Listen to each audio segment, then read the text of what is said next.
Indian medical pharmaceutical corporation limited വിൽക്കാൻ വെച്ചിരിക്കുകയാണ് 121 കോടിക്ക്. വിറ്റു എന്നായിരിക്കും നാം കരുതേണ്ടുക.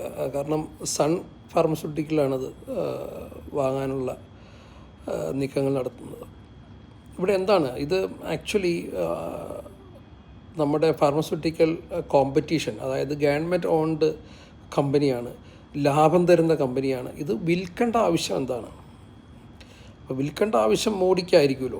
ഒബിയസ്ലി മോഡിക്കാണ്. കാരണം പുള്ളി അതിൻ്റെ ഒരു ആളാണ്. നാച്ചുറലി പുള്ളി ചെയ്യുന്ന കാര്യങ്ങൾ എല്ലാം വിൽക്കുക എന്നൊരു രീതിയാണ്.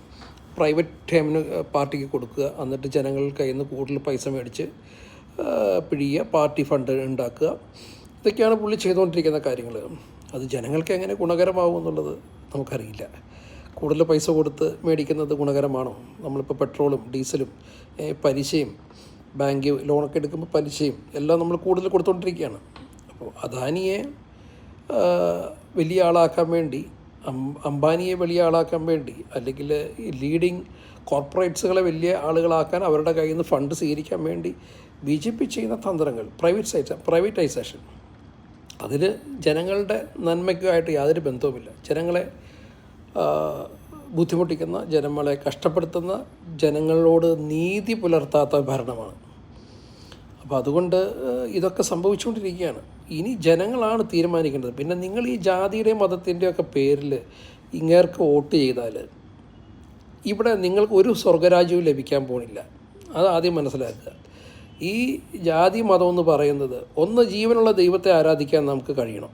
ജീവനുള്ള ദൈവം ആരാണെന്ന് യഥാർത്ഥമായിട്ട് കണ്ടെത്തണം.